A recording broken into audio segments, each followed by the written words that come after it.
Bismillahirrahmanirrahim. Assalamualaikum warahmatullahi wabarakatuh.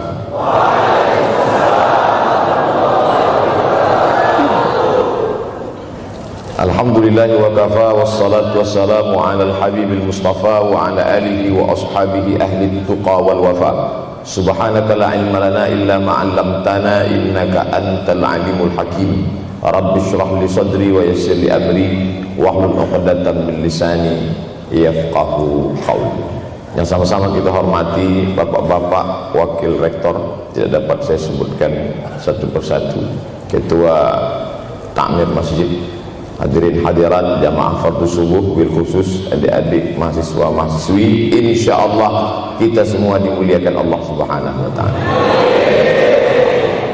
Man shallas subha fi jama'atin, siapa yang salat subuh berjamaah, faka'annama shallal laila kullah, dapat pahala seperti salat sepanjang malam. Berarti kita sudah salat sepanjang malam, tapi tetap besok malam tahajud. Jangan karena sudah sholat subuh berjamaah lalu tidak lagi tahajud, apalagi yang memang tak pernah tahajud,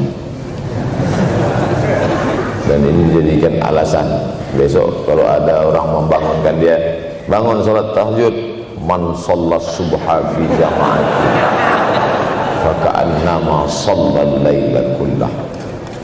Man shallas subha fi jama'atin, siapa yang salat subuh berjamaah, kana fi zimmatillah. Dalam hadis yang lain, siapa yang salat subuh berjamaah maka sampai petang sampai malam nanti dia akan mendapatkan zimmatillah, tanggungan. Makna tanggungan, dipelihara, dijaga Allah zahir dan batin. Kalaupun dia mati hari itu, matinya dalam istiqamah dan husnul khatimah. Tapi dalam hadis ini cuma 3 Ustaz. Idza haddatsa kadzaba, bicara dusta, wa idza wa'ada akhlafa, kalau berjanji ingkar, wa idza tumina khana, kalau diberi amanah berkhianat. Dalam hadis lain, kalau sudah dilihat orang salat subuh berjamaah, insyaallah diselamatkan dari nifaq, kemunafikan dalam hatinya. Munafik diambil dari 3 huruf nafaqa.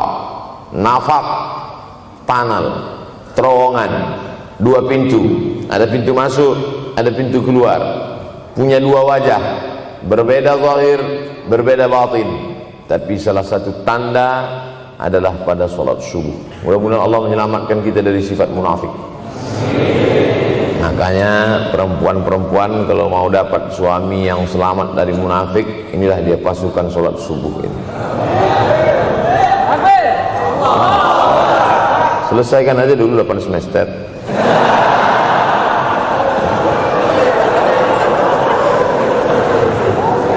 Imam Abu Ja'far Al-Barzanji menulis dalam syairnya, walamma tamma min hamlihi, ketika sempurna hamil Aminah, syahrani 2 bulan, ala ashhuril aqwalil marwiyah, menurut riwayat yang masyhur, tufiya bil madinatil munawwarati abuhu Abdullah, meninggallah abuhu, bapaknya, bapak Nabi Muhammad SAW, Abdullah bin Abdul Muttalib bin Hashim bin Abdi Manaf bin Qusay, di kota Al-Madinah Al-Munawwarah.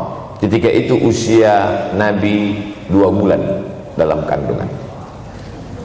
Setelah itu Nabi SAW pun lahir, dibesarkan dalam peluk cium kasih sayang Aminah. Lalu kemudian pada usia lebih kurang 4 tahun dibawa lagi ziarah ke makam ayahnya.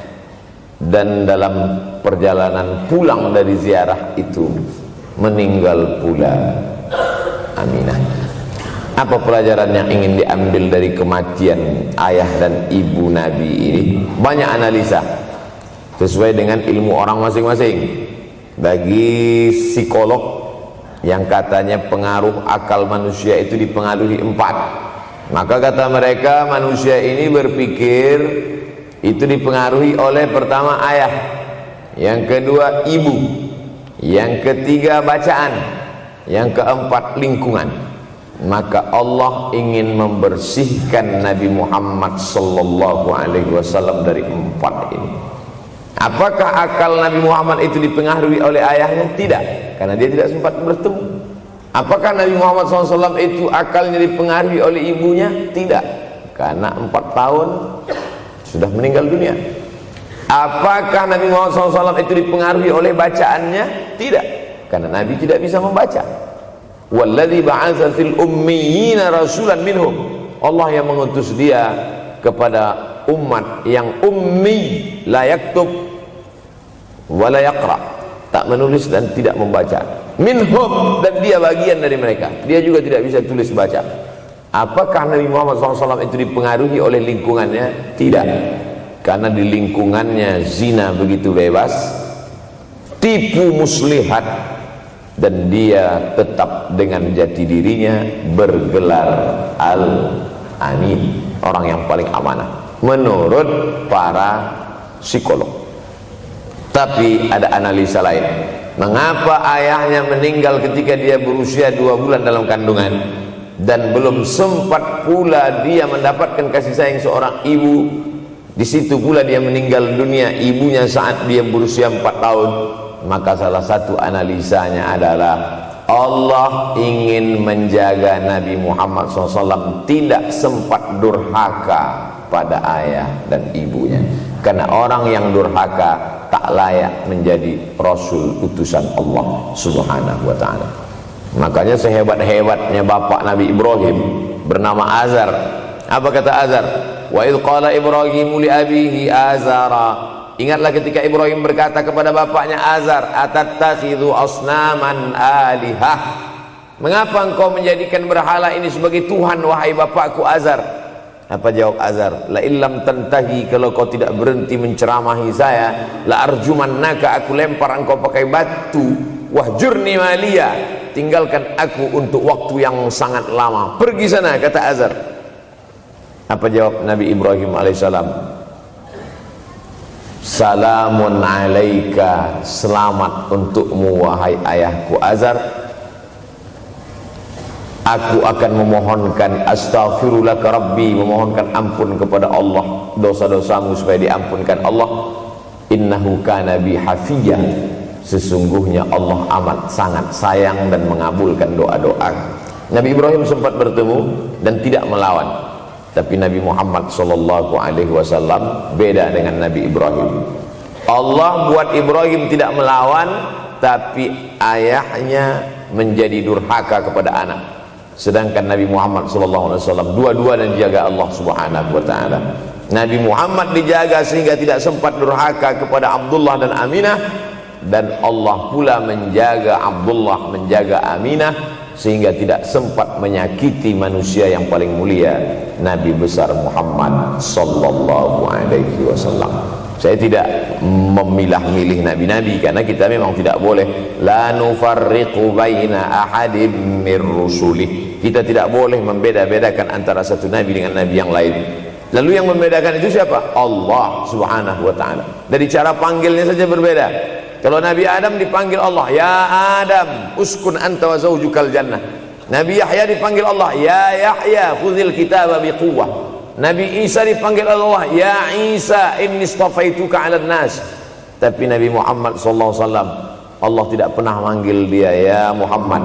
Allah panggil dia dengan 2 sebutan. Pertama, ya ayyuhar rasulu balligh, wahai rasul. Dalam panggilannya yang lain, ya ayyuhan nabiyyu jahidil kuffar. Bukan kita yang membedakan, Allah yang membedakan cara panggilan untuk Muhammad sallallahu alaihi wasallam. Begitu juga dengan berdoa. Kalau Nabi Musa alaihissalam, dia yang berdoa, Rabbis shrahli sadri, lapangkan dadaku, wa yassirli amri, mudahkan urusanku.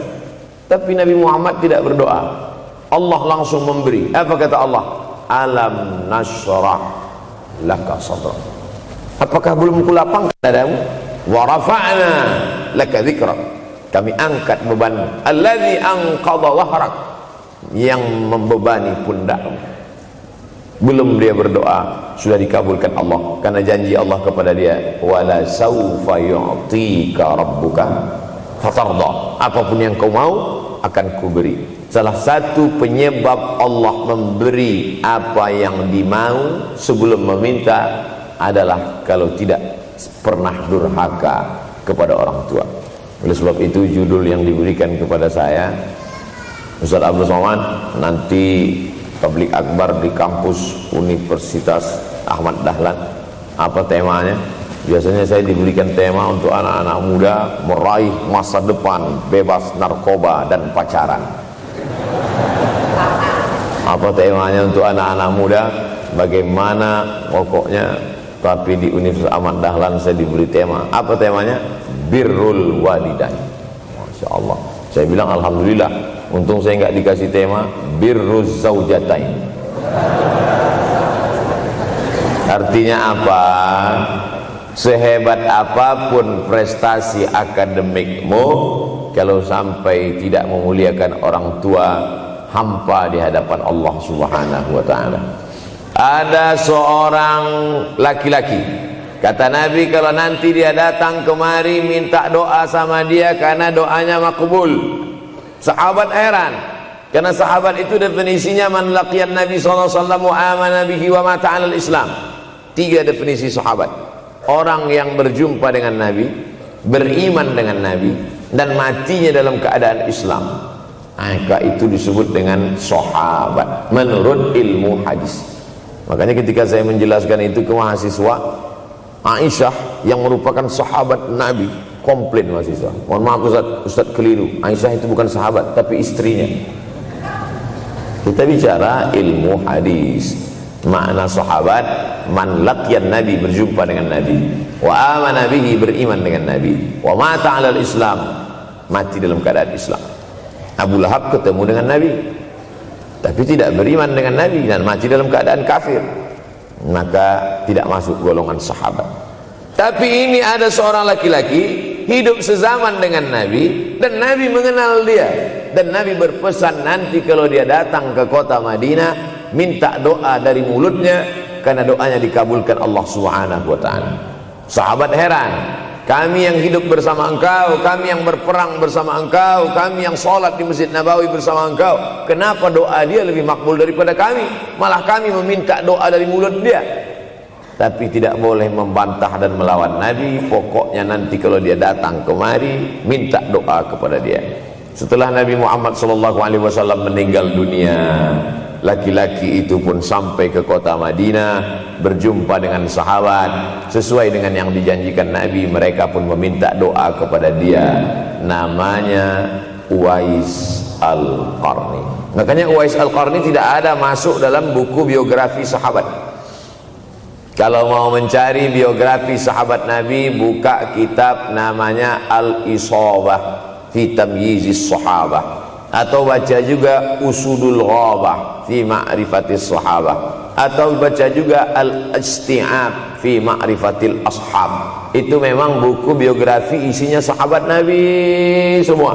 Sahabat Nabi klasifikasi. Yang pertama, Al-Ashra Al-Mubasysyaruna bil Jannah, 10 sahabat yang dijamin masuk surga. Level kedua, sahabat Nabi yang ikut perang Badar. Berikutnya, sahabat Nabi yang masuk Islam sebelum hijrah. Berikutnya, barulah ujung sahabat Nabi masuk Islamnya setelah hijrah, setelah Islam kuat, barulah dia masuk Islam. Tapi nama Uwais Al-Qarni tidak ada di dalam, karena dia tidak cukup syarat untuk menjadi sahabat, karena dia tidak pernah berjumpa langsung dengan Nabi Muhammad sallallahu alaihi wasallam. Tapi kenapa doanya makbul? Ternyata dia tidak berjumpa dengan Nabi bukan karena dengki, bukan karena musuh, bukan karena tidak beriman. Dia tidak jumpa dengan Nabi, salah satu sebabnya adalah karena dia menjaga ibunya di Yaman. Makkah di tengah, Yaman di bawah, Syam di atas, negeri Syam. Tak ada hubungan dengan negeri paman Syam. Syam di atas, Yaman di bawah, Makkah di tengah. Liila fi Quraisy, perjalanan orang Quraisy. Ila fihim rihlatash shita'i was-shaib, perjalanan syita musim dingin, shaif musim panas. Musim dingin mereka ke Yaman, musim panas mereka pergi ke negeri Syam. Kenapa dingin ke Yaman? Karena Yaman ini kalau musim dingin tidak terlampau dingin, salju tidak turun. Kalau pergi ke negeri Syam, salju turun. Palestina, Yordania, Suriah, Lebanon. Suriah, Lebanon ada salju. Maka musim panas Nabi pergi ke negeri Syam, karena kalau musim panas di Yaman panas sekali. Sedangkan ke negeri Syam panasnya tidak seberapa. Perjalanan orang Arab Quraisy ini diceritakan Allah, di negeri Yaman itulah tempat kampung Uwais Al-Qarni. Tidak sempat dia berjumpa dengan Nabi, tapi doanya lebih makbul daripada orang-orang yang berada bersama Nabi, karena keutamaan berbakti kepada ibu. Kalau sama ayah boleh ngelawan Pak Ustaz? Enggak juga. Jangan ini nanti dijadikan dalil. Kamu kenapa lawan bapakmu? Ada seorang laki-laki. Ini kadang jamaah pandai motong-motong ceramah saya, hanya untuk mencari pembenaran. Sedangkan kita ngaji ini mau mencari kebenaran. 1000 dalil bagi orang untuk mencari kebenaran, tapi ada 1001 hujjah untuk orang yang suka mencari pembenaran. Nah, jadi kalau saya bicara tentang ibu, sesungguhnya ayah sudah masuk. Karena tanpa ayah kita juga bukan apa-apa dan bukan siapa-siapa, walaupun jatah ayah sepertiga, sedangkan ibu lebih daripada itu. Man ahaqqun nas bi husni suhbati, siapa orang yang paling layak mendapatkan baktiku ya Rasulullah? Ummuka. Summa man, siapa lagi? Ummuka. Summa man, siapa lagi? Ummuka. Summa man, abuka. Itu yang menyusun itu Nabi SAW, bukan saya. Itu makanya ibumu, ibumu, ibumu, bapakmu. Kenapa Nabi 3 kali? Kenapa Nabi menyebut laki-laki 1 kali, perempuan 3 kali? Karena ibu mengandung, ibu melahirkan, ibu menyusukan. Siapa yang mau dapat 3 kali? Coba yang 3 ini. Mengandung, melahirkan, menyusukan. 3 ini belum bisa dilakukan oleh laki-laki dimanapun. Adapun merubah wajah sudah bisa. Makanya ada lady boy, wajah lady, betis boy. Tapi untuk mengandung tidak bisa. Ana Rahman, aku ini Rahman, kata Allah. Syaqaqtur rahim wa ja'altu lahu isman min ismi. Aku ciptakan satu makhluk di dalam perut perempuan, maaf, namanya rahim, dari namaku. Ini yang belum bisa dibuat dokter dimanapun di dunia ini, menciptakan rahim, belum bisa. Andai terpecah rekor ini, maka kebanggaan luar biasa bagi LGBT. Tidak bisa, sampai hari kiamat tidak akan bisa, janji Allah. Karena Allah mengatakan dalam hadis kursi, Anar Rahman ja'altu lahu isman min ismi. Maka ada satu makhluk dalam perut perempuan yang diciptakan, diambil dari Asmaul Husna. Sehebat-hebatnya laki-laki, dari ujung rambut sampai ujung kaki tidak ada di tubuhnya ini yang diambil dari Asmaul Husna, tak ada.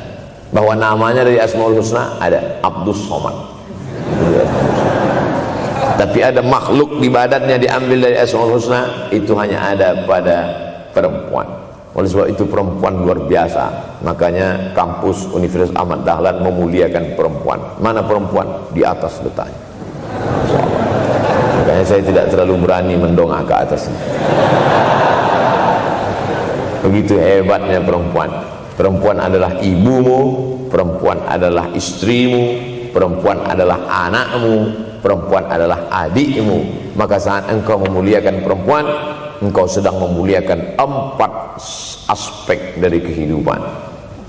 Ketika Nabi Muhammad SAW diutus Allah ke atas muka bumi ini, salah satunya adalah mengajarkan manusia bagaimana menempatkan pada posisinya.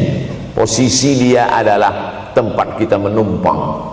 Ketika ada seorang laki-laki yang sudah sukses diwawancarai, siapa orang yang paling berjasa dalam hidup Anda? Dulu waktu saya merantau ke Yogyakarta, belum ada apa-apa, saya sempat numpang di rumah dia selama 4 bulan.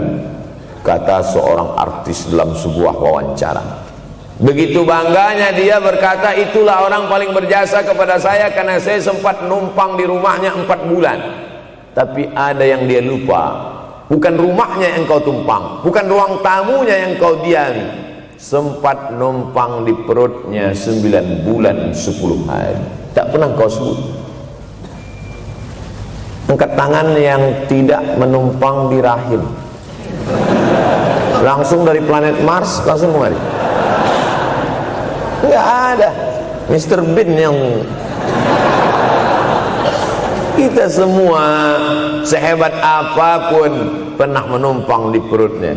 Oleh sebab itu makanya dosa yang paling mengerikan adalah kalau ada orang jual sabu-sabu, peminum khamar, di dunianya bahagia, happy, senang. Itu Ustaz, pengedar narkoba, hidupnya aman, adem, ayam, tentram. Di akhirat azabnya baru diberikan Allah Subhanahu wa taala. Ada orang yang pelakor senior tapi hidupnya di dunia senang-senang saja, di akhirat nanti azabnya ditunda. Namanya istidraj. Istidraj diambil dari kata daraja, tertunda. Azab yang tertunda. Sudah jadi judul sinetron. Azab yang tertunda. Tapi ada satu perbuatan dosa yang pasti di dunia dirasakan. Apa itu? Durhaka pada orang tua. Orang yang durhaka pada orang tua, di dunia dia tetap dapat, di akhirat dapat sekali lagi. Itu janji Rasulullah SAW.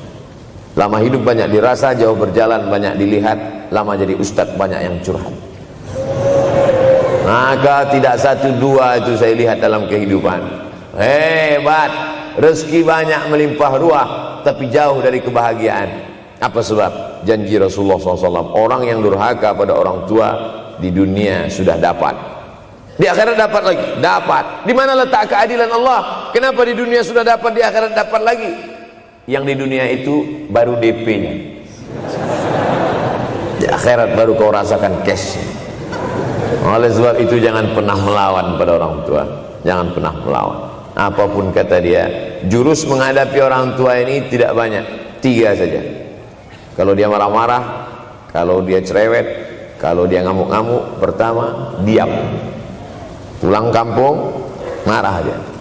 Saya bolak-balik kirim uang belanja, kenapa kamu IP-nya 2,0? Diam. Yang kedua, diam. Yang ketiga, diam. Kalau belum bisa membahagiakan, jangan susahkan dia. Kalau belum bisa menunjukkan prestasi, jangan susahkan hatinya. Jangan sampai belum ketemu dengan wajah kita pun dia sudah susah hati. Baru nama kita muncul di HP-nya, kumat darah tingginya. Bunyi handphone dia lihat nama kita di situ, langsung berubah detak jantung. Karena ternyata bukan nama kita di situ dia buat. Siapa? Troublemaker. Oleh sebab itu jangan susahkan orang tua. Saya tidak ujuk-ujuk langsung jadi ustadz. Saya sempat jadi mahasiswa terlama di dunia. Saya kuliah di Mesir tahun 1998 sampai 2002. 4 September 1998 menginjakkan kaki di Kairo. November pulang tahun 2002. Tidak pernah sekalipun saya menyusahkan orang tua saya. Tak pernah saya minta uang pada mereka. Sampai almarhumah emak saya bertanya, kau makan apa di sana? Makan nasi, saya bilang. Dari mana dapat uang? Beasiswa saya cukup, Mak. 162 pon. 50 untuk makan, 50 untuk rumah, tinggal 62. 20 dibagi lagi untuk ongkos, 20 untuk buku, 20 disimpan, mana tahu demam sakit gak ada uang. Sampai pulang. Sampai akhirnya dia kasih tanya, gimana caranya ngirim uang supaya nanti di akhirat kalau Allah bertanya, pernah gak ngirim uang? Pernah. Buat yang lagi belajar di rumah, buat yang main game online, sama buat aku sekeluarga seru-seruan. Saya tak mau menyusahkan. Saya menganggap kalau nanti saya minta hatinya susah, kalau nanti saya banyak minta saya tak bisa balas, maka saya bukan berarti mengajak adik-adik tidak minta uang. Saya paham tak semuanya dapat beasiswa, artinya minta. Cuman kalau minta ya pulang nanti sampaikan ke orang tua, saya sudah dengar ceramah Ustaz Somad, maka saya tidak minta lagi, tidak.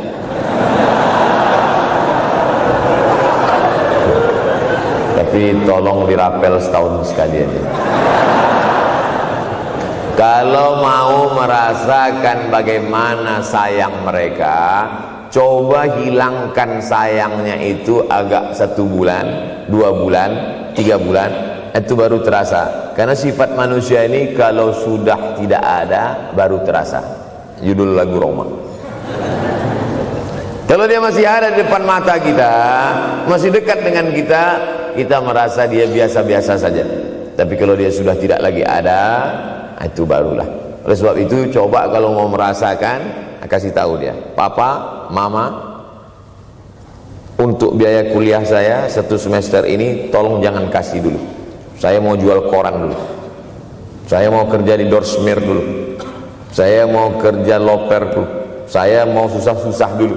Seketika saat kita tahu susahnya itu, tetes peluh keringat, air mata, disitulah baru kita tahu, oh ternyata perjuangan mereka ini luar biasa.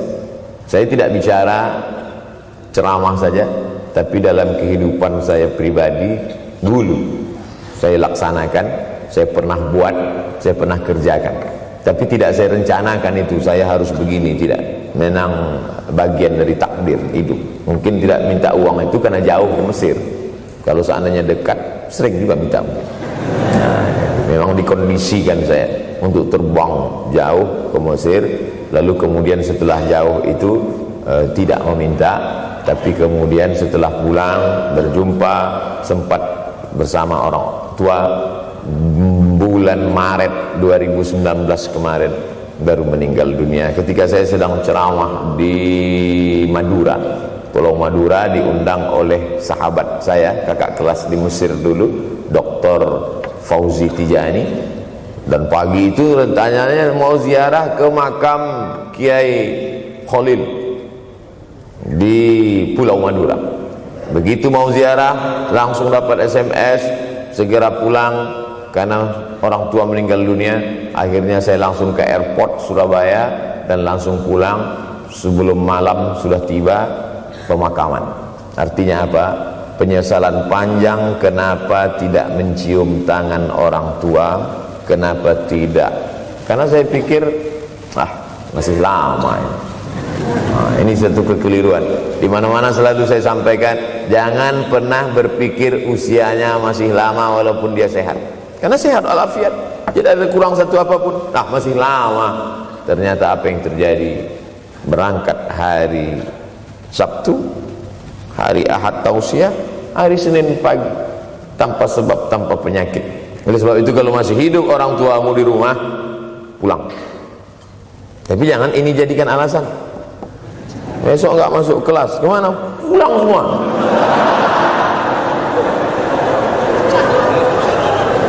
Pulang sesuai dengan kondisi, situasi dan keadaan. Pulang. Kalau masih bisa membahagiakan dia apa makanan kesukaannya, belikan. Suka makan apa dia, belikan. Itu yang dia inginkan.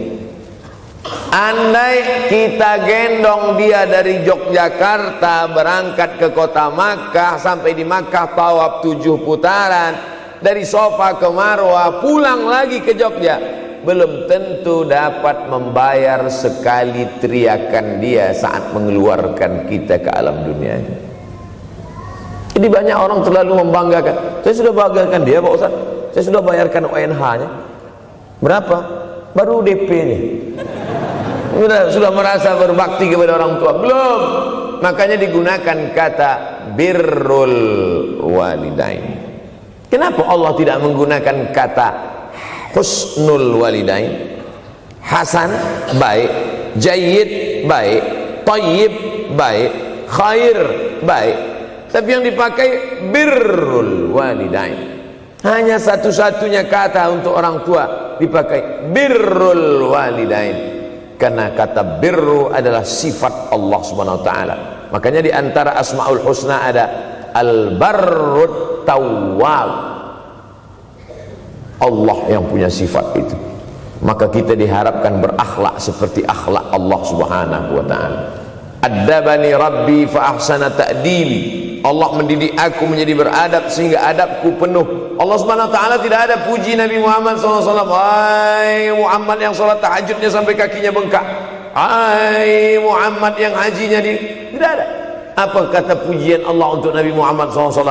Wa innaka la'ala khuluqin azim, akhlak agung dan mulia.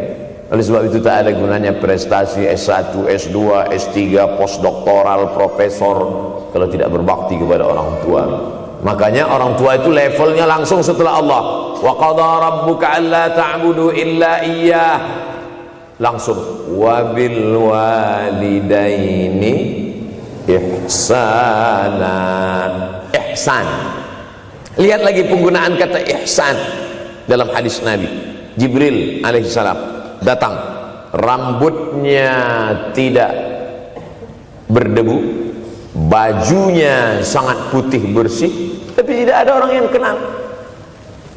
Diriwayatkan oleh Sayyidina Umar ibn al-Khattab radhiyallahu anhu, aku melihat ada seorang laki-laki rambutnya sangat hitam dan bajunya sangat putih, tapi kami tidak ada yang kenal.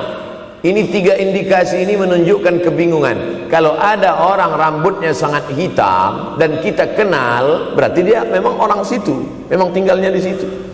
Tapi dia kalau orang perantau, rambutnya pasti berdebu karena tinggal di gurun pasir. Sekarang kan banyak tuh anak-anak muda yang rambutnya berdebu. Itu berarti orang jauh, bukan orang Jogja. Bajunya sangat putih, tapi kami tidak kenal. Kalau bajunya agak-agak kotor, berarti dia musafir. Pantas kalau kita tidak kenal. Tapi bajunya sangat putih, berarti dia memang orang situ, tapi kami tidak kenal. Kata Umar bin Khattab, rambutnya sangat hitam, bajunya sangat putih, tapi kami tidak kenal. Dan dia duduk berhadapan dengan Nabi, lututnya dekat dengan lutut Nabi, tapi kami tidak kenal. Dia bertanya tentang iman, dia bertanya tentang Islam, dia bertanya tentang ihsan. Setelah selesai baru Nabi bertanya, Umar, ya, kamu tahu siapa tadi yang datang bertanya tentang iman, Islam dan ihsan itu? Tidak, Jibril yu'allimukum dinakum. Tadi yang datang itu adalah Jibril alaihissalam. Orang selevel Umar bin Khattab tidak kenal Jibril. Ada orang Indonesia baru ketemu Jibril.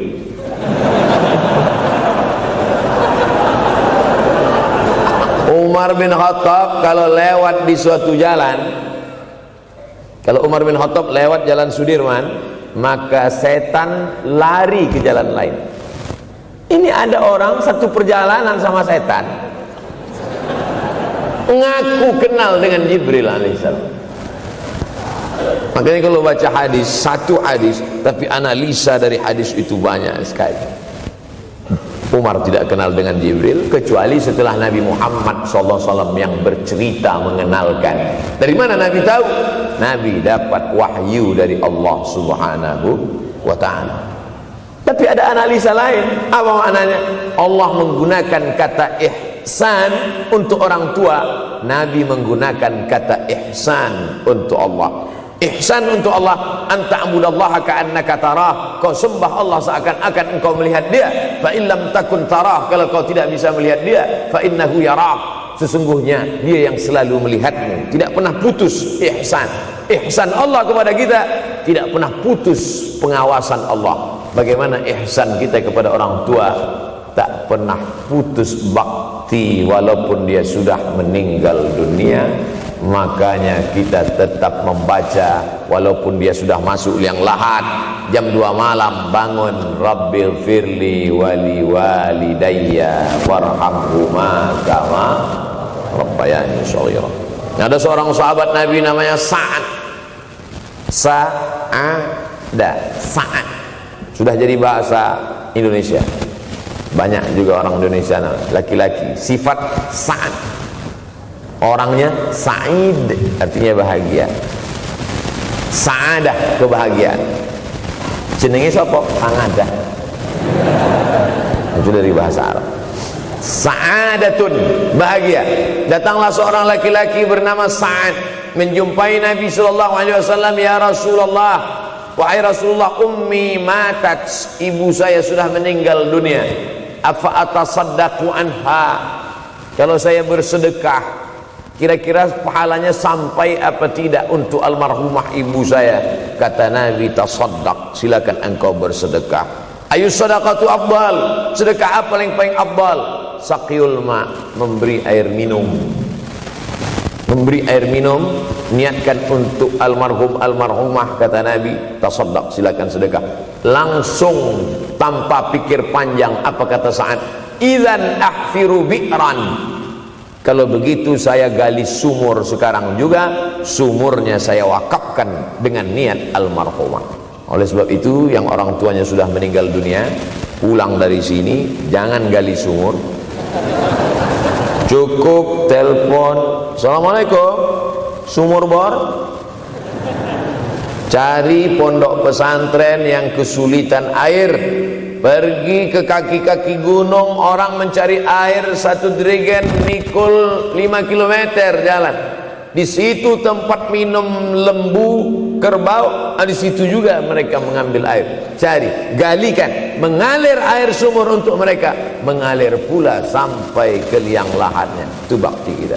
Pulang dari sini, cari pondok pesantren, panti jompo, panti yatim. Assalamualaikum Bapak pimpinan yatim, saya lihat ini kamar mandinya sedikit, orang ngantri banyak, keran air tidak ada. Gimana ini? Berapa lagi yang perlu sumur bor di sini? Kami perlu kira-kira 5. Insya Allah. Bapak mau bantu? Enggak, nanya-nanya aja. Nih, ini akan menolong di hadapan Allah Subhanahu wa ta'ala. Tapi kalau dia masih hidup, masih ada, senangkan hatinya. Pulang dari Universitas Ahmad Dahlan Yogyakarta dengan membawa selembar kertas. Apa itu? Transkrip nilai semester ini IP 4. Siapa yang tidak bangga? Bangga orang tua. Saya pulang dari Mesir, saya bawa ijazah LC. Satu lagi ijazah dari Maroko, MA. Ini mak, ijazah LC MA. Saya juga lihat dia nampaknya tak bahagia.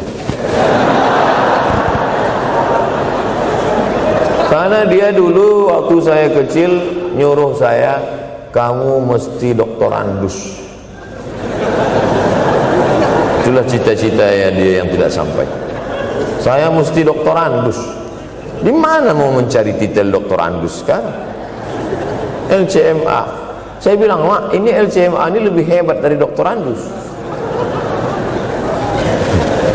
Artinya apa? Bahwa menyenangkan hati orang tua itu ketika hati dia terbuka, bahagia, disitulah pintu-pintu rezeki itu terbuka. Turun barokah-barokah itu. Buah kalau matang itu dijolok, jatuh. Dan menjatuhkan rahmat Allah itu, membuka pintu-pintu langit, mengetuk pintu-pintu rahmat dan ridha Allah dengan ridha orang tua. Makanya kata Nabi, ridha Allah fi ridhal walidain. Kalau Allah ridha, maka semua yang kau mau dia berikan. Orang kalau sudah ridha itu artinya senang. Orang kalau sudah senang, semua dia kasih. Apa yang ada di tangannya, itu dia berikan. Tadi malam sampai di hotel, datang seorang jamaah, buka cincinnya, cincin paling dia sayang, dia kasih ke saya. Laki-laki. Nah nih Ustaz Somad, ambil. Duduk saya tadi, duduk, datang anak muda, dia lihat saya tak pakai sorban, dikasihnya sorban. Cuman akadnya belum jelas apa ngasih atau pinjam, Allah. Orang kalau sudah senang hatinya, semua dia kasih. Begitulah orang kalau sudah dapat ridha Allah Subhanahu wa ta'ala. Kita baru berharap dapat ridha Allah. Makanya habis salat subuh selalu diajarkan, raditu billahi rabba. Aku ridha engkau sebagai Rabbku ya Allah. Apakah Allah ridha terhadap kita? STJ, status tak jelas. Cara mendapatkan ridho Allah, pancing dengan ridho orang tua, senangkan hatinya, terbuka pintu rezeki. Makanya sulit hidup kita, sempit. Dari kerut kening kita udah kelihatan. Kenapa? Karena tidak ada ridho Allah, akibat tidak pernah menyenangkan hati orang tua. Senangkan orang tuamu, jadikan dia seperti raja, maka rezekimu akan melimpah seperti rezeki raja-raja. Bukan hadis Nabi, dapat saya dari grup WhatsApp. Senangkan saja hatinya, apa yang dia mau beri, tapi dengan cara yang halal. Nah, ini harus dalam kurung syarat dan ketentuan berlaku. Jangan gara-gara ceramah ini nanti pulang kalian ke rumah, papa, mama, ini ada mobil, ini ada rumah, ini berangkat pergi haji. Wow, orang tua senang, 2 bulan KPK. Innallaha thayyibun, Allah maha suci, la yaqbalu illa thayyiban. Allah tidak menerima kecuali yang suci-suci saja. Wa anfiqu, berinfaklah. Wa anfiqu, bersedekahlah. Wa anfiqu, berwakaflah. Wa anfiqu, berzakatlah. Min thayyibat, yang baik-baik. Yang tidak baik tidak diterima Allah Subhanahu wa taala. Kamu lagi ngapain? Nyuci. Lagi ngapain? Nyuci. Pakai air apa? Air kencing. Begitu kata Syekh Abdul Wahab Asy-Sya'rani dalam kitabnya Tanbihul Mughtarrin. Tanbih, peringatan. Mughtarrin, pada orang yang tertipu, menyangka sedang berbuat baik padahal sebenarnya tidak baik. Itu yang disindir Allah dalam Al-Quran. Wa yahsabuna annahum yuhsinuna sun'a. Mereka menyangka sedang berbuat baik. Ini juga tidak betul. Niatnya sudah baik, membahagiakan orang tua, tapi caranya tak betul. Mama, papa, alhamdulillah kuliah saya sudah selesai, ini skripsi saya.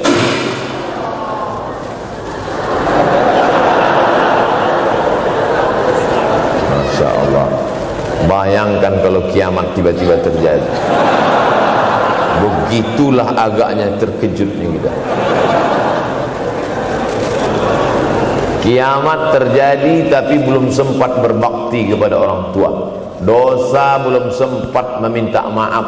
Silap dan salah berapa kali kita kencing di kainnya yang bersih. Berapa kali dia tidak jadi tahajud gara-gara kita menangis dari Isya sampai subuh. Pakai pengawet nangisnya. Tapi kita tak pernah sadar itu. Kita menganggap kita di dunia ini dibesarkan angin. Kita menganggap kita ini bangsawan, bangsa yang hidup di awan. Berapa kali dia tidak jadi sholat duha gara-gara kita kencing. Berapa kali nasi yang sudah mau disuap masuk ke mulutnya tak jadi. Bahkan dia tidak makan sama sekali. Dan berapa kali makanan dia belikan hanya untuk susu, hanya untuk menyenangkan kita. Pernah kita balas. Dan dia tidak pernah minta balas itu. Oleh sebab itu, siapa yang mengingatkan? Abdul Somad diberikan judul berat ini. Judul yang paling berat ceramah tentang orang tua, tentang ibu, tentang ayah. Jarang saya mau menerima judul-judul pengajian. Ini pun dikasih tahu setelah sampai di sini. Maka saya belok-belokkan dikit. Air mata udah mau menetes, belokkan. Nanti kalau saya nangis di sini, siapa yang ceramah kalau saya nangis? Oleh sebab itu maka yang orang tuanya masih ada, beruntung dan bertua, bawakan dia rumah makan. Ada sahabat saya namanya Ustadz Lukman di Pontianak, bukan Kuntilanak. Mereka punya program namanya Bawa Ibu ke Rumah Makan. Keren nama programnya. Bawa orang tua ke rumah makan. Nanti hari libur adik-adik, anak-anakku sekalian libur, bawa ayah, bawa ibu ke rumah makan. Ketika Ustadz Lukman cerita itu ke saya, Ustadz Somad, kita punya program baru nih.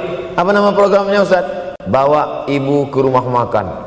Alhamdulillah Ustadz Lukman, seluruh rumah makan di Pekanbaru tempat tinggal saya itu, semua sudah saya bawa emak almarhumah saya. Saya bawa sup tunjang, saya bawa rendang, saya bawa goreng ayam, saya bawa goreng puyuh, saya bawa. Cuman ada rumah makan ular sawah itu yang tak saya bawa singgah. Lain dari itu sudah saya bawa.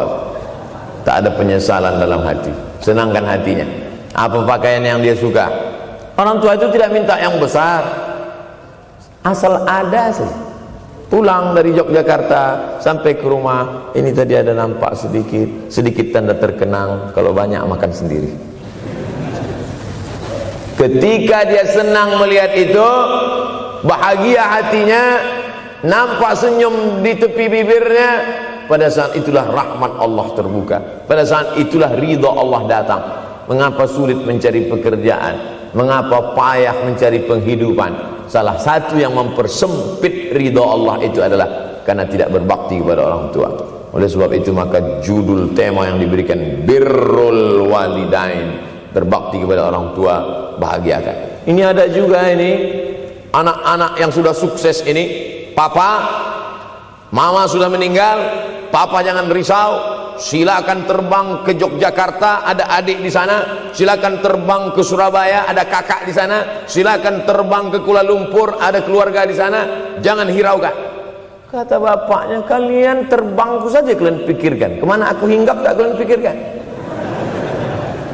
Ada sebagian orang ketika ibunya meninggal dunia, marah dia, mengamuk dia anggap kebahagiaan itu sudah hilang.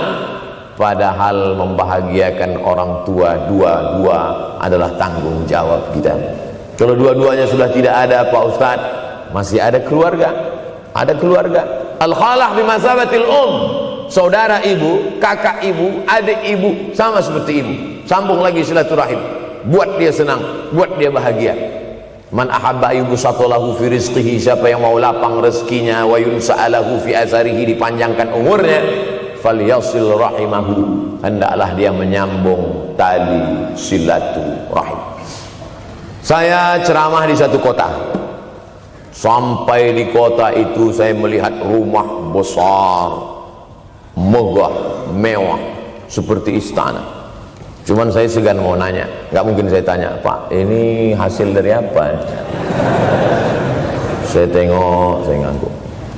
Kawan-kawan saya yang ikut di situ seperti ngelihat kucing semuanya. Mantap. Setelah dulu makan, habis makan minum, habis itu Sohibul Bait yang punya rumah pun cerita, Ustadz Abdul Somad, iya Pak. Dulu ini hanya bambu-bambu yang dikasih daun, yang dikasih terpal. Tempat apa Pak? Tempat ibu saya buat pengajian. Setiap tahun dibuat begitu. Pasang tiang-tiang kayu, pasang terpal, daun-daun, pengajian ramai.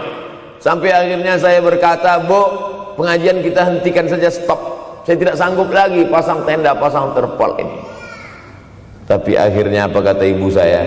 Nanti setelah saya tidak ada, pengajian ini terus kamu buat. Allah bukakan pintu rezeki Ustaz Somad. Inilah yang terjadi sekarang. Saya belikan orang tua saya itu rantai, saya belikan gelang, saya belikan cincin. Bulan depan saya datang, sudah nggak ada lagi. Mana gelangnya Mak? Nggak ada. Mana rantainya Mak? Nggak ada.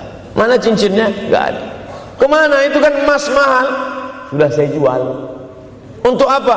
Untuk bersedekah ke fakir miskin. Rupanya gelangnya, rantainya itu habis dia berikan sedekah fakir miskin. Tobatkah si bapak untuk berbakti? Tidak. Bulan depan dia belikan lagi. Sampai akhirnya diberikan Allah balasan melimpah ruah. Ternyata ini rahasia dari keberhasilan hidup, karena menyenangkan hati orang tua. Saya tak sebut nama, saya tak sebut lokasi, tapi yang mau berkunjung nanti saya kasih lokasi tepatnya. Saya kasihkan nanti alamat dari Google, saya kasih, supaya melihat secara nyata. Kalaulah rezeki itu hanya diberikan kepada orang yang bersungguh-sungguh, pergi pagi pulang petang, peras keringat banting tulang, maka tentu yang kaya itu adalah sapi. yang membajak dari pagi sampai sore. Kalaulah kekayaan, keberhasilan itu diberikan yang paling pandai memanjat, maka tentu yang kaya itu monyet. Tapi Allah berikan kepada siapa? Yang dia ridhai. Dan penyebab ridha Allah itu adalah karena orang tua yang senang hatinya. Yang sempat durhaka, tidak sempat minta maaf, meninggal dunia dia sudah, apa boleh buat? Kau sudah booking seat di neraka. Yang sudah sempat durhaka, tidak sempat minta maaf, meninggal dunia gara-gara dia pecandu narkoba, pemabuk, pezina, mati. Orang tua dalam keadaan susah. Berapa kali saya ketemu ibu-ibu selesai pengajian, pergi saya ke tempat parkir, ibu tua 70 tahun menangis. Ibu nangis kenapa bu? Anak saya Pak Ustadz. Kenapa dia? Disuruhnya saya jual tanah. Mama jual tanah. Untuk apa mama megang tanah? Udah tua aja pun jual.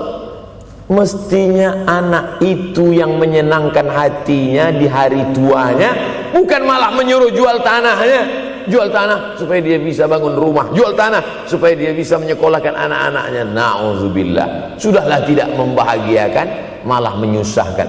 Ustaz, anak saya nyuruh saya jual tanah saya supaya dia senang, supaya dia dapat duit. Gimana nih Pak Ustaz? Mungkin si ibu berharap saya menjawab, ibu sabar aja ya bu, sabar ya. Ibu salah tanya bu. Kalau mau sabar cari ustadz lain, ada spesialis sabar, bukan saya. Begitu dia kasih tahu, anak saya maksa saya jual tanah saya, Pak Ustadz gimana? Mana alamat rumah anaknya? Mana? Saya mau datang. Mana? Anak durhaka, neraka jahanam tempat kau.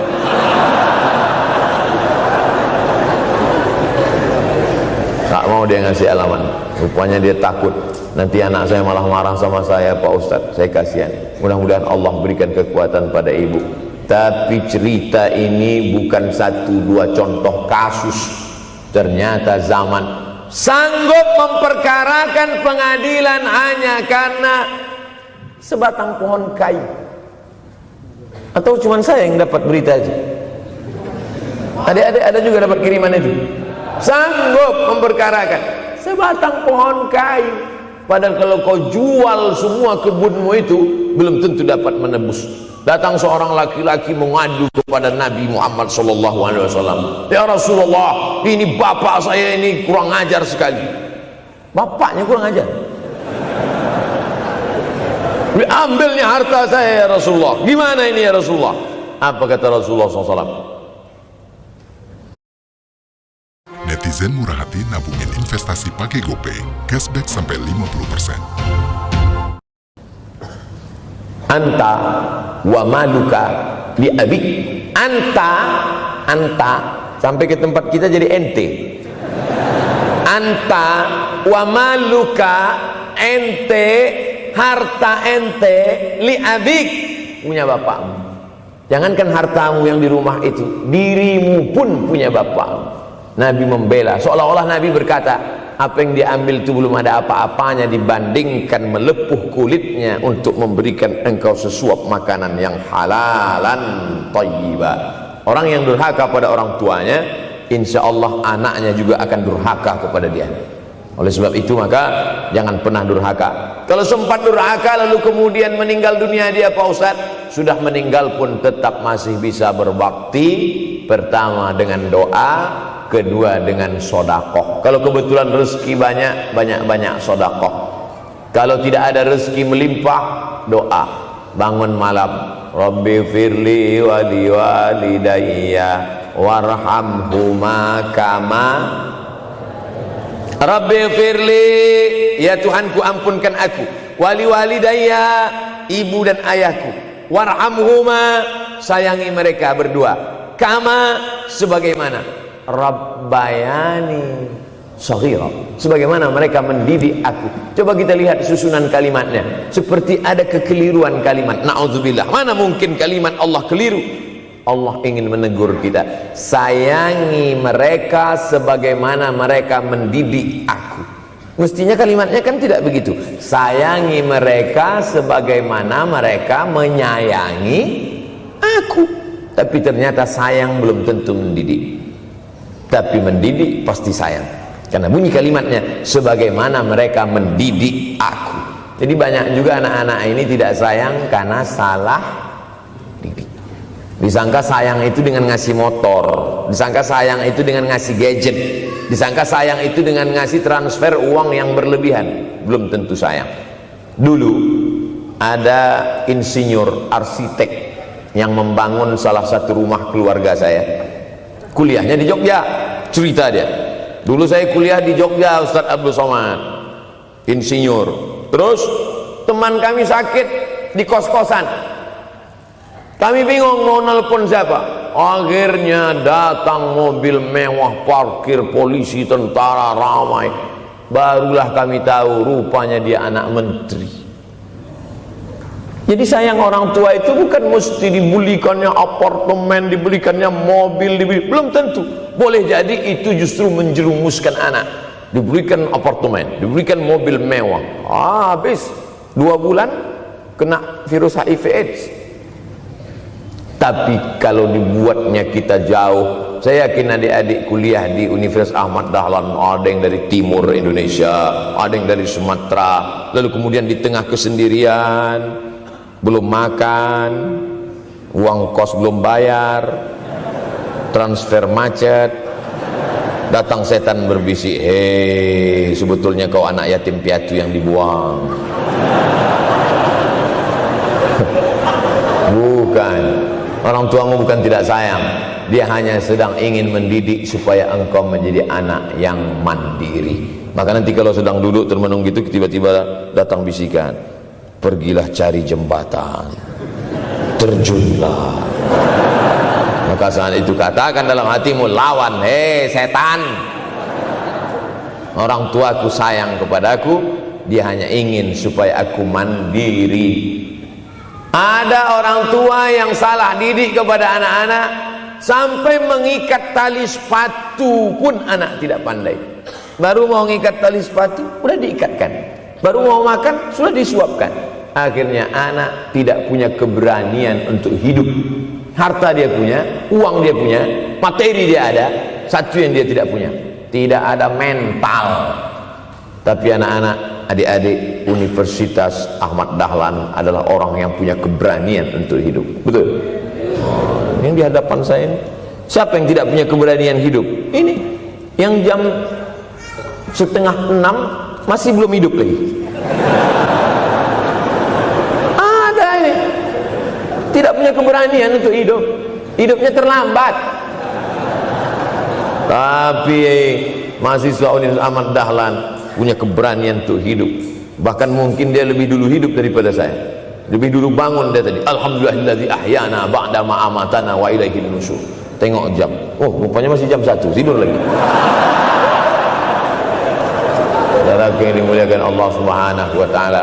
Maka my life, my adventure, hidup saya adalah petualangan saya. Ini yang mau kita harapkan, berani menghadapi tantangan. Ada orang yang menganggap hidup ini ya simpel-simpel aja lah Pak Ustadz. Tapi ada orang ingin hidup ini penuh dengan perjuangan. Sama seperti makanan, ada orang simpel aja, nasi, kecap, telur rebus, udah cukup. Tapi ada orang mau ada goreng ayamnya, ada rendangnya, ada supnya, ada tom yamnya, ada lengkap semua. Begitu juga hidup ini. Ada orang yang simpel aja, ambil goreng ikan, makan. Tapi ada satu lagi enggak, pergi naik mobil sampai ke tepi hutan, naik motor, habis itu nyewa speedboat sampai di tengah laut mancing, ujung-ujungnya ikan juga.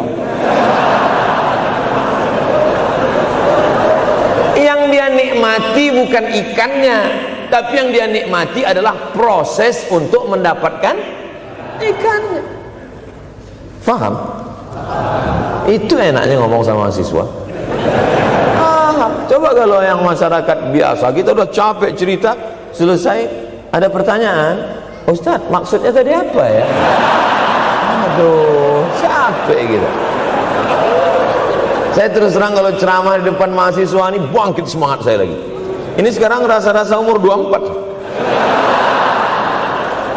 Tapi begitu nanti sudah mulai agak jauh dari mahasiswa, balik 42 lagi. Nah, makanya saya senang kalau diundang ke kampus-kampus. Saya kalau di Jogja diundang di kampus terus, walaupun nggak semua nerima.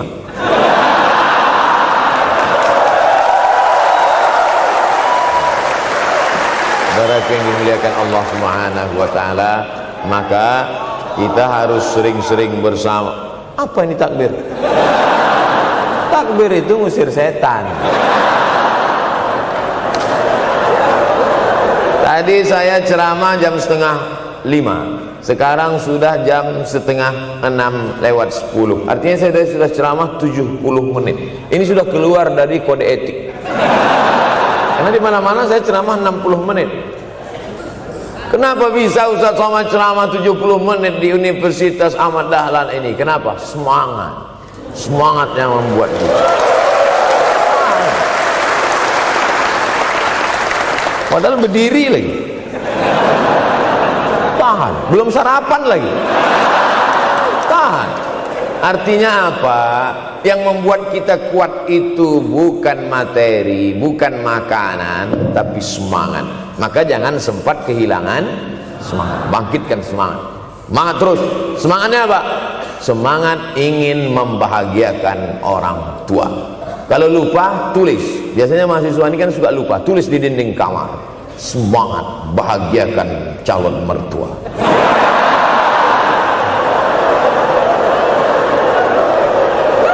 Nanti teman kos-kosan datang ngelihat, loh, kata Ustaz Somad kan orang tua, kenapa ente buat mertua? Sedangkan mertuaku saja kebahagiakan, apalagi orang tua.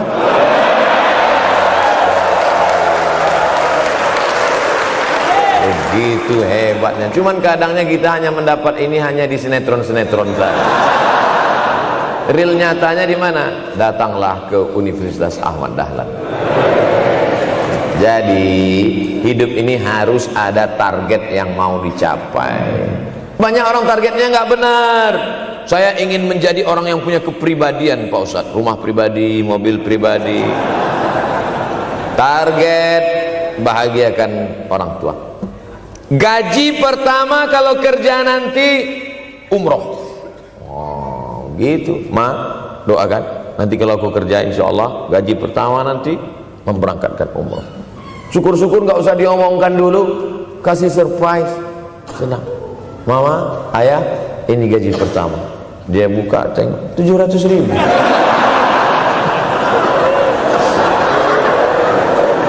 Menangis dia menerima gaji pertama itu, bukan karena harunya sikit. Gitu dia buka amplop, oh kok setitik loh. Haru dia. Kenapa setiap mendapat hadiah dari anak, orang tua selalu meneteskan air mata? Karena kita tidak pernah besar dalam pandangan matanya. Kita sehebat apapun, kita tidak pernah besar di matanya. Di pandangan ibu ayah kita, kita adalah anak kecil yang tapak kakinya 2 jari, panjangnya sejengkal. Maka jangan pernah ceramahi orang tuamu. Jangan mentang-mentang sudah mahasiswa pulang, ayah sini, mama sini, dulu assalamualaikum. Bisa, karena kita tidak pernah besar di mata orang tua. Kita tetap kecil, walaupun kamu sudah menikah, sudah punya istri, sudah punya anak, kau tetaplah anak-anak dalam pandangan dia.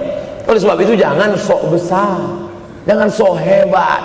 Kalau ada pesan yang ingin mau disampaikan, jangan melalui mulut kita, dipinjam mulut orang lain. Tokoh masyarakat, alim ulama, dia ngajinya di mana? Ada yang mau kita perbaiki, jilbabnya mungkin kurang panjang, mungkin ada kebiasaan dia yang kurang baik. Sementara kita udah ngaji, sudah belajar di Universitas Ahmad Dahlan, sudah terpelajar, membuat dia mau menjadi orang baik. Tidak mesti dari mulut kita, pinjam mulut orang lain. Assalamualaikum Pak Kades, pinjam mulut Pak Kades sebentar. Pak Kades, ayah saya kan orangnya baik sama Pak Kades. Iya, nanti kalau saya ngomong dia nggak dengar. Jadi saya mohon tolong Pak Kades, Pak Kades, ayah saya sampai sekarang belum sholat Pak Kades.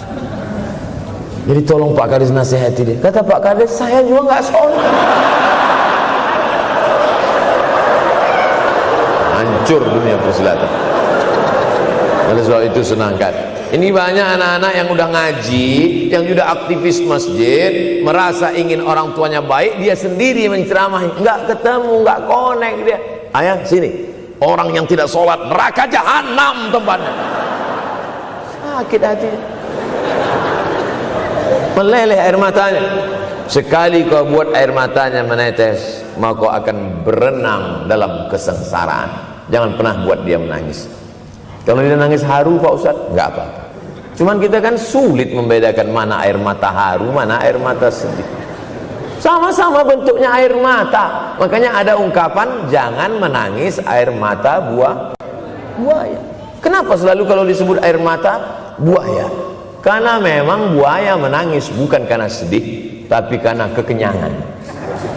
Buaya kalau habis makan orang, keringat, buaya itu tidak ada pori-porinya. Kita kalau berkeringat kan keluar pori-pori, ini keluar air. Buaya nggak ada. Satu-satunya tempat air keluar, nah itulah. Makanya menangis buaya, keluar air mata buaya. Maka jangan sampai kita nangis karena kekenyangan. Haru dia melihat pemberian kita. Di saat itu menetes air matanya, berdoa, dia memanjatkan doa, mengetuk pintu-pintu langit, terbuka. Masya Allah. Pantasan doa mahasiswa Universitas Ahmad Dahlan kabul, rupanya pintu terbuka. Doa kepada Allah Subhanahu wa taala. Kadang-kadang kita merasa doa kita yang dikabulkan Allah, kadang-kadang kita merasa sok hebat.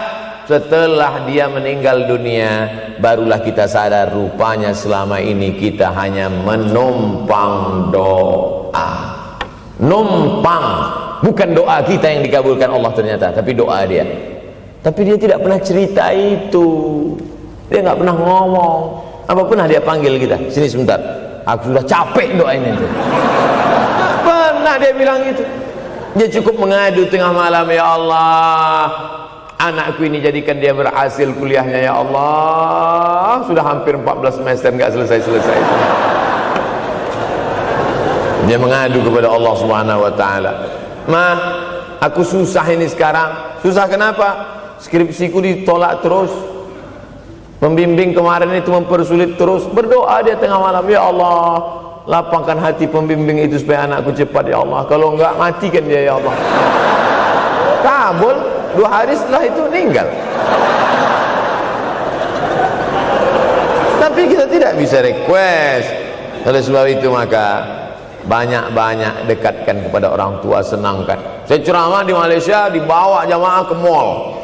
Ustaz Samad, esok kita tak ada tazkirah, tak ada tausiah. Kita nak pusing-pusing. Pusing-pusing maksudnya mutar-mutar. Pergilah kami ke mall. Sampai di lantai atas saya lihat anak-anak muda nyuapin orang tua. Ada restoran mahal, mewah. Itu kabarnya kalau mampir di restoran itu makan, itu banyak yang nangis melihat harganya.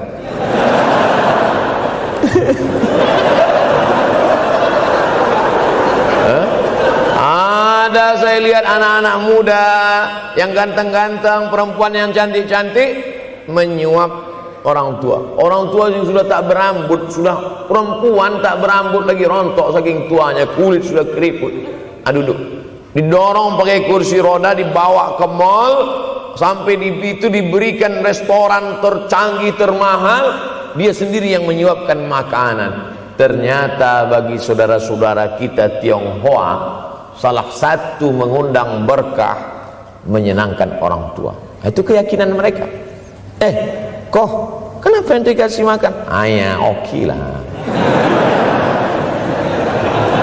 Ajaran kita mengajarkan tapi kita tak amalkan.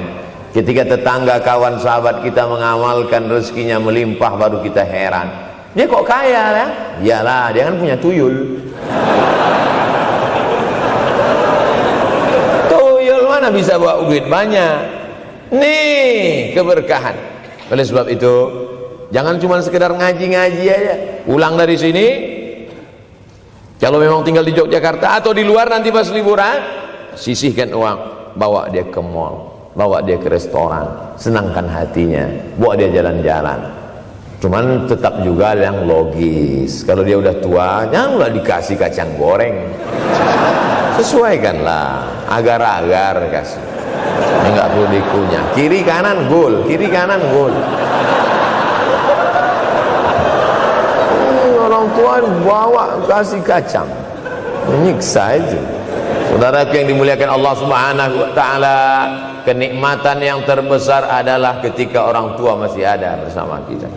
Kalau sudah tak ada, nanti saat Idul Fitri, Allahu Akbar, Allahu Akbar, Allahu Akbar, la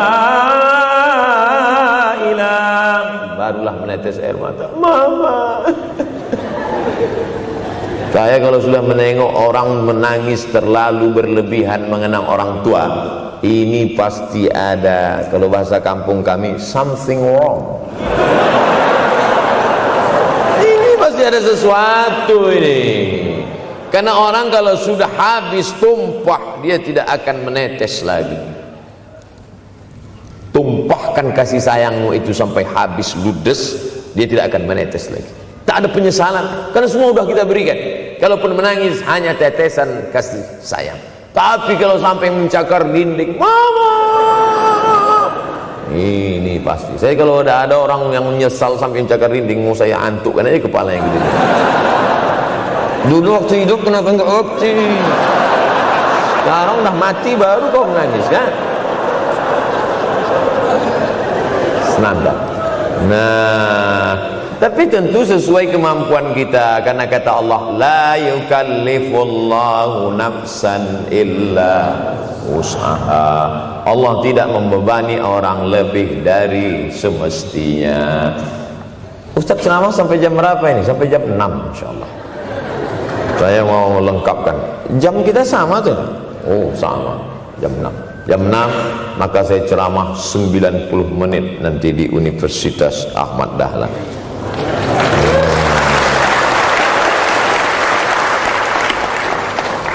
Berceramah di Universitas Ahmad Dahlan merupakan suatu kebanggaan bagi Abdul Somad. Kenapa begitu? Saya pengagum Kiai Haji Ahmad Dahlan, termasuk ulama yang saya kagumi. Lalu kemudian apa kekaguman di antara kekaguman Ustadz terhadap Kiai Haji Ahmad Dahlan? Beliau punya keberanian untuk melawan arus TBC, tahayul, bid'ah, coerafat. Dia berani melawan itu. Dan akhirnya, dan beliau tidak membangun ketokohan. Tidak yang dibangkitkan itu Ahmad Dahlannya, tapi yang dibangkitkan itu metodenya. Yang dibangun itu relnya. Sehingga nanti kalau kereta apinya lapuk, tetap akan ada kereta api baru yang lewat di rel ini. Ini yang dibangun.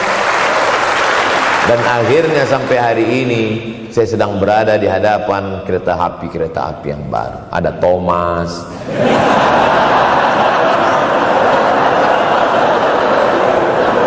Kok Ustaz tahu Thomas? Anak saya paling suka itu. Satu koper kereta. Artinya apa? Bangun rel, maka akan ada lokomotif baru. Dunia boleh berganti, zaman boleh berubah. Idza waqa'an ala ahadikumul qiyamah, kalau kamu sudah mau mati, wa fi yadihi fasilah, di tanganmu ada bibit korma. Sudah mau mati, di tangan ada bibit korma. Apa yang kita lakukan? Ada sebagian orang kalau sudah mau mati, ya wes gua aja lah. Kalau di tanganmu ada bibit korma, gali-gali tanah sedikit, tanamkan. Untuk apa nanam korma sudah mau mati? Bukan kita sempat memakan manisnya, tak sempat bermaung di bawah daunnya yang rindang. Bukan kita yang menikmati, tapi ada orang lain dan pahalanya mengalir ke makam kita. 28.000 ibadah mengalir ke makam Kiai Haji Ahmad Dahlan. Angka 28.000 itu dari mana Pak Ustaz? Angka mahasiswa Universitas Ahmad Dahlan. Ustaz tahu dari mana? Ya makanya kalau orang ngomong tuh dengar. Makanya saya kalau diundang ceramah, Ustaz nanti sebelum ceramah kita ada acara makan dulu. Iya, selama itu saya diam aja, ngumpul-ngumpulkan bahan. Jangan pernah melihat modal materi, tapi kuatkan usaha dan tawakal. Nih, bantuan cuma 6 miliar, tapi ternyata keperluannya berapa? 126 miliar. Tapi buktinya jadi masjid yang besar. Kalau diikutkan modal, mana mungkin cukup? Maka begitu juga dalam menatap hidup ke depan. Kamu kenapa belum juga nikah? Modalnya besar Pak Ustaz. Terus gimana? Nunggu yang gratisan aja lah. Kan begitu, usaha, tawakal, doa. Doa. Nah, bagi yang masih lajang, yang mau nikah, itu kalau bisa doanya jangan sir, agak jahar dikit. Ya Allah, umur udah 40. Dengar sama sebelah, loh belum mas katanya, belum. Bodoh.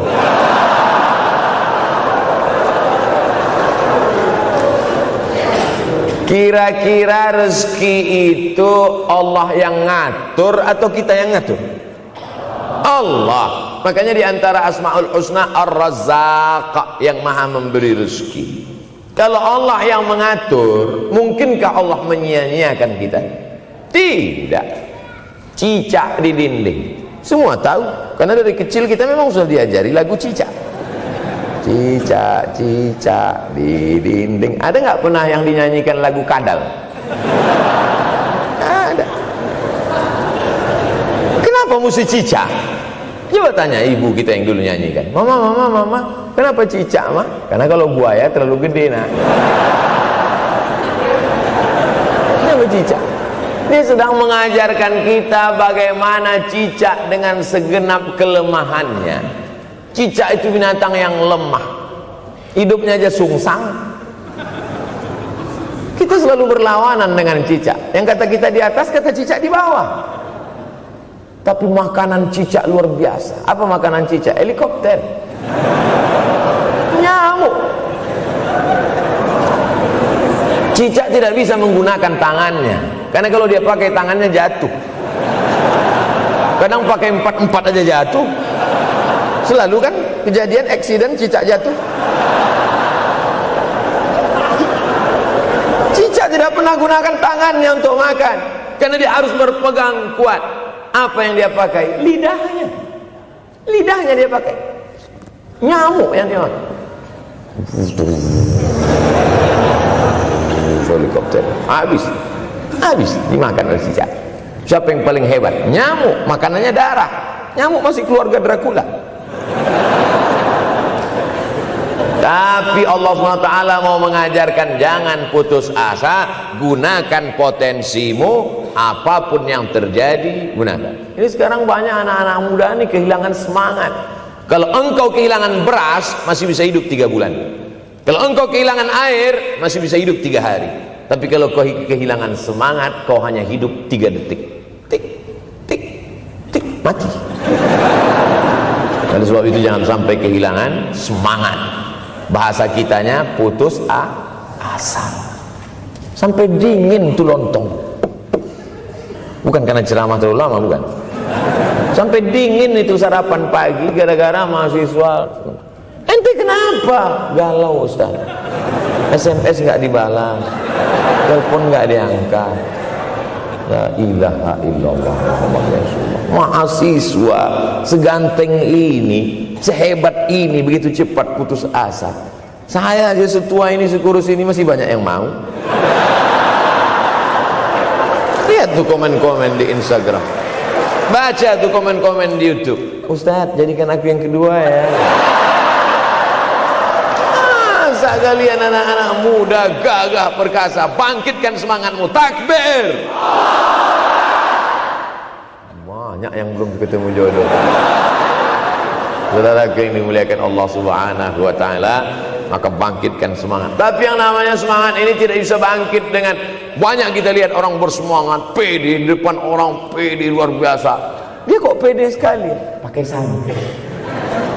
Banyak juga yang semangat, pede luar biasa, rupanya pakai jimat. Kita pede kita bukan karena sabu-sabu, bukan karena narkoba. Pede kita karena kita sudah serahkan semuanya pada Allah. Inna sholati wa nusuki wa mahyaya wa mamati lillah. At-tahiyatul mubarakatul sholawatut thayyibatul lillah. Tapi tetap satu, jangan nanti mentang-mentang udah dengar ceramah saya at-tahiyatul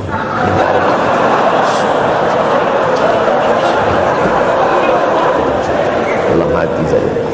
Ini bukan punyaku ya Allah, ini semuanya punya Engkau, punya Engkau. Berhasil kalian, sukses kalian, punya apartemen, punya kondominium, punya mobil. Datang teman nanya, buat ente ya, kaya sekarang ya. La haula wala quwata illa billah. Tapi ngomongnya setelah berhasil. La haula wala quwata itu setelah berhasil atau sebelum? Setelah semua dipuji orang, hebat ente sekarang ya. La haula wala quwwata, bukan punya saya, punya Allah. Tapi sekarang banyak orang salah. Ente kok nggak kerja? La haula.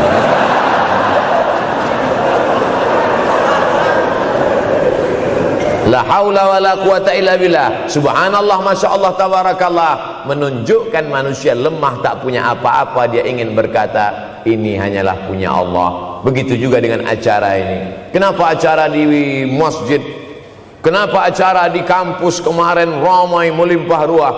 Bukan karena panitia, bukan karena Ustaz Abdul Somad, bukan karena baleho yang besar, tapi la haula wala quwata illa billah. Pulang dari sini, bangkitkan semangat, senangkan hati orang tua, kejar prestasi, terus kuliah. Mudah-mudahan semuanya selalu mendapatkan kebaikan. Amin ya rabbal alamin.